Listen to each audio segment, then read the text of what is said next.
ملګرو موږ به د چا نه ګیله کوو د چا غم به جوړو دا ویډیو راسره وګورئ ملګرو بیا به زه خپلې خبرې کوم دا ویډیو مکمل وګورئ دا زمونږ مسلماني ده نن سبا. السلام علیکم یارانو امید لرم چې ټول به ښه یئ. دا وګوره دا زمونږ کور مخې ته پرون یو پیو والا تېرېدو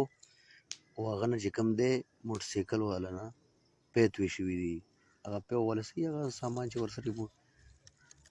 او هغه نه دا پی توی شوي دي او دا وګورئ سهار ته قسم دی دا ربړ جوړ شوی دی. پرون زموږ په مخ کې توی شوي دي اوس چې موږ راپاڅېدو دا شی دی جوړ شوی دی. دا وګوره دا وګورئ دا وګورئ دا پی دی دا وګورئ دا او دا وګورئ دا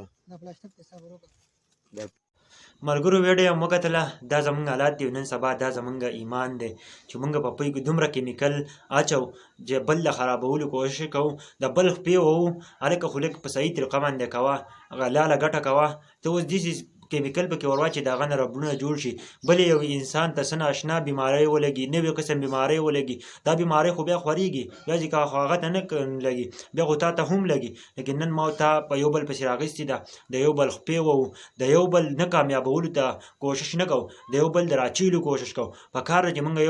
یو بل ته زړه سپین کړو موږ یو بل ته زړه نه سپینو نو الله رب العزت شته ګورئ الله رب العزت چېرته ګورئ څوک نه ماف کوي ګورئ ښه لیکن دا دې ته وګوره دی نن دا سړیتوب کار کړی دی ځکه چې دومره کیمیکل یې پکې اچولي چې د هغه نه ربړونه جوړېږي دننه په انسان کې به دې په ګوګل کې به دا دننه څه شی جوړېږي دې نه نو که موږ له ټول له پکار دی چې دې څیزونو نه ځان وساتئ د بازارونو خو د سره شودمه راوړی داسې خلکونه روان دی دا چې کوم ماشومانان وڅکي نو هغو نه به څه جوړېږي او خو درنه کیمیکل داسې نوي نوي بیماریانې به پکې ولګي او دې ته وګوره داسې شوده خو چې بازاري شوده له سره استعمالوئ مو داسې خلکو شوده مه استعمالوئ داسې خلک چې بند دغه چې کول غواړي شوده چې دا شوده چې کوي نو ښه به یاسې نه چې نوي بیماریانې ترې ولګي زمونږ نوي نسل ته څه نقصانات ورسي. ملګرو